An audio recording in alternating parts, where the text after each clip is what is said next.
Hello traders, मैं पवन चौधरी। आपका मेरे चैनल सेविंग्स गुरु में बहुत स्वागत है। आज हम बात करेंगे ट्रेडिंग एफिशिएंसी के बारे में। बहुत सारे लोग जो बिगिनर्स हैं उनको ये मालूम नहीं होता कि सही ट्रेडिंग एफिशिएंसी क्या होनी चाहिए। सिर्फ बिगिनर्स को ही नहीं, मतलब जो ट्रेडर्स को जिनको 2 4 5 साल भी हो गए हैं उनको ये चीज़ का पता ही नहीं होता कि एक्चुअल में रियल ट्रेडिंग एफिशिएंसी क्या होती है और क्या होनी चाहिए।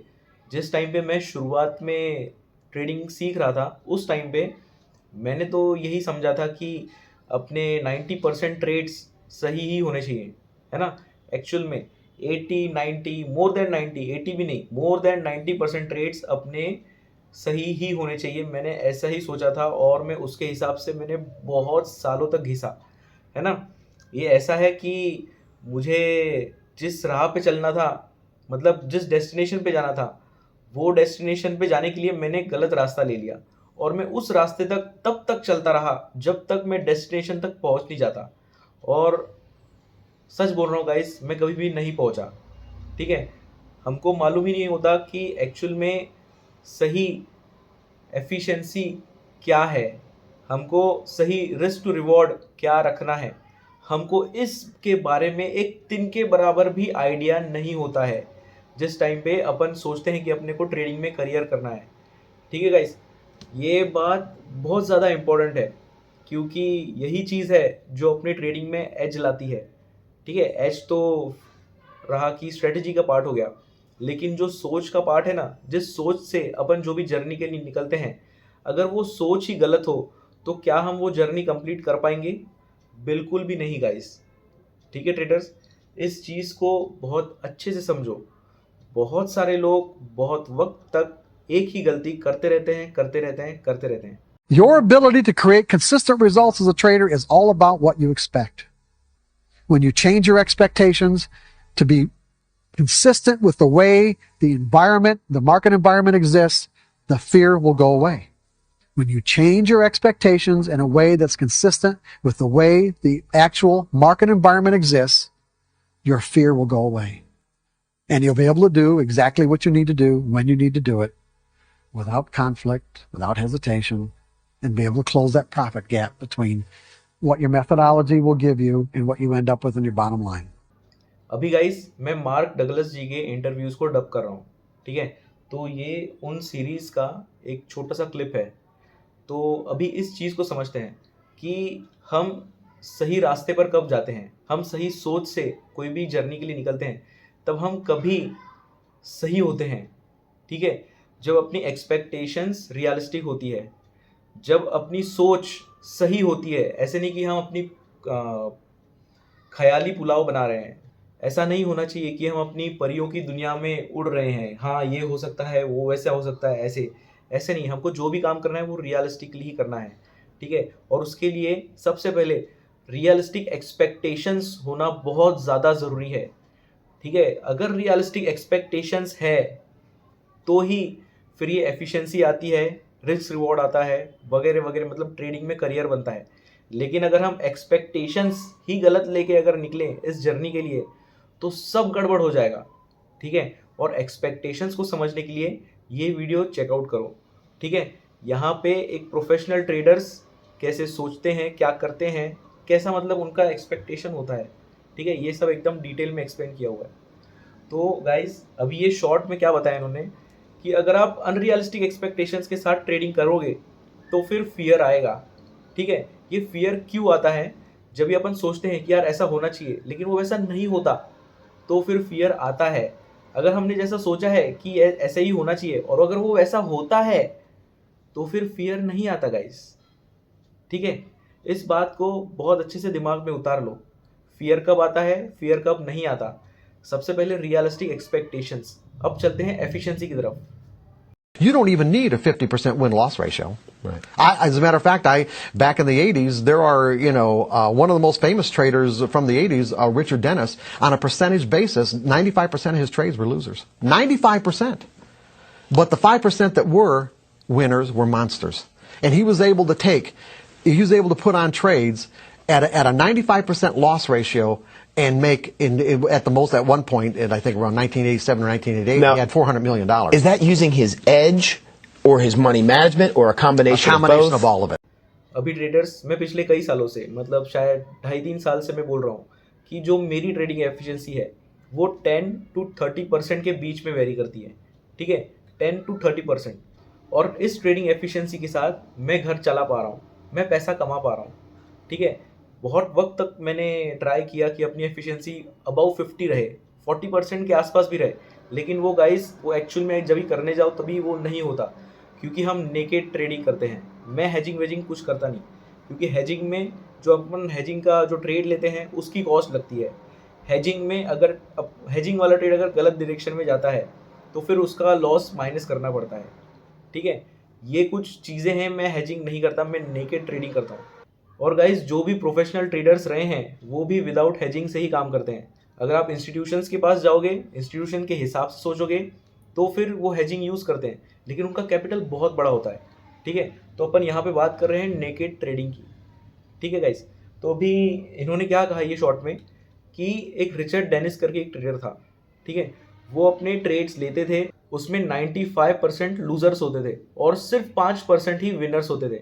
मतलब सोचो, 95 ट्रेड्स गलत और 5% ट्रेड्स सही, और इसके बेसिस पे उन्होंने इतना बड़ा मतलब प्रॉफिट जनरेट किया है ना, मिलियंस में। तो अभी सोचो कि वो 5 जो ट्रेड चले वो कितने बड़े प्रॉफिट में रहे होंगे, ठीक है। अभी इस उदाहरण से ही एक सोचो कि उसका रिस्क टू रिवॉर्ड कितना होगा। क्या वो 1:1, 2, 3, 4, 5, 6, 7, 8, 9, 10 तक थे? बिल्कुल भी नहीं। उनका रिवॉर्ड बहुत ज़्यादा बड़ा था। अगर उनके 95 ट्रेड्स रॉन्ग जा रहे हैं तो क्या रिस्क टू रिवॉर्ड चाहिए जिससे वो ब्रेक इवन पे रहे, ठीक है। 1:19, मतलब 1:19 वाले अगर 5 ट्रेड गए तो फिर वो 0 लॉस में रहेंगे, नो प्रॉफिट नो लॉस। लेकिन अभी एक ही बात सोचो कि अगर उन्होंने मिलियंस में पैसा कमाया है तो फिर उनका रिस्क टू रिवॉर्ड क्या होगा। बस दिमाग लगाओ, क्या वो 100 के ऊपर नहीं होगा? अपना पूरा लॉस निकालने के बाद भी जितना मतलब 95 ट्रेड्स में उन्होंने लॉस किया, लेकिन 5 ही ट्रेड में उन्होंने प्रॉफिट किया, तो और उन्होंने मिलियंस में पैसा कमाया, तो क्या रिस्क टू रिवॉर्ड रहेगा? सबसे पहला मुद्दा, रिस्क टू रिवॉर्ड आपका सिंगल डिजिट रिस्क और डबल डिजिट या ट्रिपल डिजिट रिवॉर्ड होना चाहिए, ठीक है। और आपकी एफिशिएंसी जो है वो हमेशा एक बात याद रखना, वो 30% के नीचे ही होगी, कभी कभी 20% से भी नीचे होगी। और जो भी मार्केट में ये झूठ फैला रहे हैं ना कि बहुत ज़्यादा एफिशिएंसी चाहिए, वो बस झूठ फैला रहे हैं, वो बस गुमराह कर रहे हैं सभी ट्रेडर्स को। जो इन्वेस्टमेंट बैंक्स है, जो मतलब ये ट्रेडिंग बिजनेस को चला रहे हैं, ये उनके शुभ चिंतक हैं, है ना। ये लोग उनके द्वारा हायर किए गए हुए हैं। फिर उसमें ट्रेडिंग एजुकेटर्स ले लो या फिर ब्रोकर्स ले लो, ठीक है, जो बोलते हैं कि आपको इतनी एफिशिएंसी चाहिए, उतनी एफिशिएंसी चाहिए। जो भी ये झूठ फैला रहे हैं उनको पैसा मिल रहा है वो झूठ फैलाने के लिए, कमीशंस दिए जा रहे हैं बहुत बड़े बड़े ऑर्गेनाइजेशंस द्वारा, ठीक है गाइस। इस चीज़ को बहुत अच्छे से दिमाग में डाल लो। और एक बात ऐसी है कि अगर समझो कोई, अभी इन्होंने इनका एग्जांपल लेते, फॉर एग्जांपल अगर उनके 95 ट्रेड्स लॉस में जा रहे हैं और हर एक ट्रेड के पीछे 1% का उन्होंने रिस्क रखा है, तो क्या वो 95% रिस्क उठाएंगे? मतलब हमेशा एट द एंड क्या वो 95% रिस्क बुक करेंगे? नहीं, वो अपने रिस्क भी ट्रेल करते हैं, ठीक है। ज़रूरी नहीं कि हर ट्रेड में उनका जो रिस्क उन्होंने सोच के रखा है ना, तो उसको रिस्क को बुक करना ही है, मार्केट को पैसा देके आना ही है। नहीं, आपको रिस्क ट्रेल करना है। आपको कभी कभी 1% अगर आपका रिस्क है तो 0.9%, 0.8, 0.7, 0.6, 0.5, 0.4, 0.3, 0.2, 0.1 कभी कभी ब्रेक इवन पे निकलना है, ठीक है। कभी कभी छोटा प्रॉफिट लेके निकलना है। लेकिन ये जो 95 जो लॉस के ट्रेड्स हैं उसको प्लान करना है। ट्रेडिंग मतलब सिर्फ पैसा कमाना नहीं है।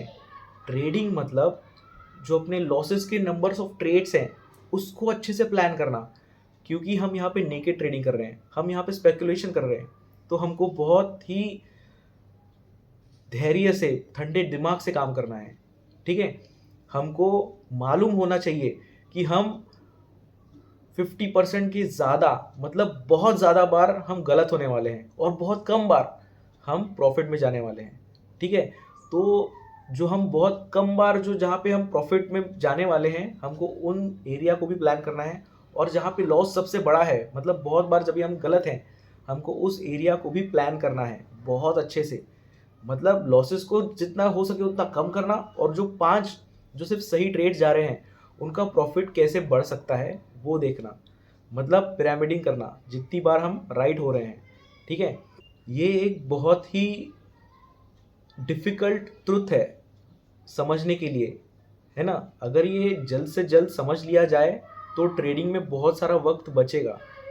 ठीक है, अनरियलिस्टिक एक्सपेक्टेशंस के पास मत भागो। ठीक है, एक रियलिस्टिक एक्सपेक्टेशन रखो, उसके हिसाब से ही आगे बढ़ो। ठीक है, बहुत सारे ट्रेडिंग इंस्टीट्यूशन साल में 20% कमा रहे हैं, 20-25% कमा रहे हैं। बहुत कम है जो 50 के ऊपर जा रहे हैं। ठीक है, तो जो 20-25 भी कमा रहे हैं वो भी खुश हैं, ऐसा नहीं कि वो उदास होकर बैठे हैं, वो भी बहुत खुश हैं। हेज फंड्स भी हैं जो 20-25% कमा रहे हैं, वो भी खुश हैं। ठीक है, खुश रहना सीखो और रियलिस्टिक एक्सपेक्टेशन के पीछे भागो, ना कि ऐसे एक्सपेक्टेशन के पीछे कि अभी तुम्हारी ग्रेजुएशन हुई है या तुम स्टडी कर रहे हो, अभी 1 साल में, अभी कुछ महीनों में मुझे एक अच्छी कार लेनी है, अच्छी बाइक लेनी है, अच्छा घर लेना है, अपने गर्लफ्रेंड को घुमाना है, अपने मम्मी पापा को ये देना है, वो अच्छा अच्छा बड़ा बड़ा गिफ्ट देना है। ऐसा कोई ज़रूरत नहीं है। ठीक है, बस सही बंदे बनो, बंदे या बंदी जो भी हो तुम। ठीक है, सही सोच रखो और रियलिस्टिक एक्सपेक्टेशन रखो, उसके बाद ही ये सब कुछ हो सकता है। नहीं तो बस time waste, time waste, time waste, life waste, you waste. अभी ट्रेडर्स, हम एक चीज़ से समझते हैं कि जो एफिशिएंसी है वो इतनी कम क्यों होती है। ठीक है, हम क्यों ज़्यादा एफिशिएंसी से काम नहीं कर सकते। अभी जैसे वो पिछले शॉट में बताया उन्होंने कि जब भी वो 5 बार ही राइट होते थे, लेकिन जब भी वो पकड़ते थे, जब भी वो राइट होते थे, तभी वो मॉन्स्टर को पकड़ते थे।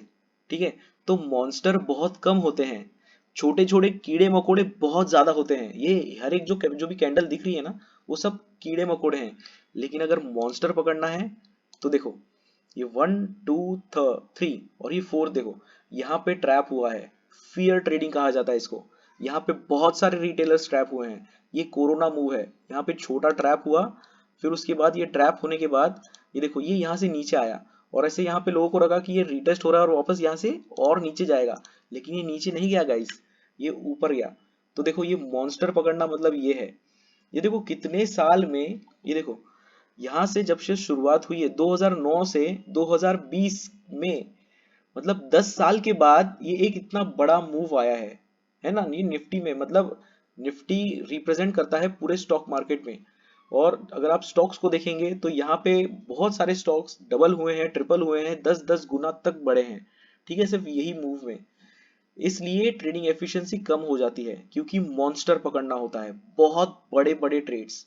ठीक है, मॉन्स्टर हर बार नहीं होते। जहां पे फियर होता है वहीं पे मॉन्स्टर्स होते हैं, नहीं तो ये मॉन्स्टर्स मिलते भी नहीं है। ठीक है, ये एक वीडियो है, इसको भी देखो, मैंने इसमें बहुत अच्छे से यही चीजें सारी एक्सप्लेन की हुई है। ठीक है गाइस, बस ये बात दिमाग में डाल दो कि fear trading is very important, जहां पे लोगों का स्टॉप लॉस हिट होता है। ठीक है, फियर ट्रेडिंग एकमात्र ऐसी चीज है जो बहुत अच्छे से काम करती है गाइस। ठीक है, क्योंकि फियर के बाद ही मूवमेंट आती है। एक्चुअल में जो पैसा है इस दुनिया में वो गरीब लोगों के पास है। ठीक है, क्यों मैं ऐसा कह रहा हूं, क्योंकि अमीर लोगों को अमीर रहने के लिए गरीबों का पैसा चाहिए होता है, क्योंकि गरीब बहुत ज्यादा है, बहुत ज्यादा, और जो अमीर है वो बहुत कम है। ऐसे बोल सकते हैं अपन कि 99% लोग गरीब हैं और 1% ही अमीर हैं। तो अगर उन्हें अमीर बनना ही बन के रहना है तो उनको 99% लोगों का थोड़ा थोड़ा थोड़ा थोड़ा पैसा हमेशा मिलते रहना चाहिए, और जिस टाइम पे उनको मिलते रहेगा वो अमीर ही रहेंगे। ठीक है, तो बहुत बड़े क्राउड को यहाँ पे अटकाया जाता है और उसके बाद ही वो पैसा बनाते हैं।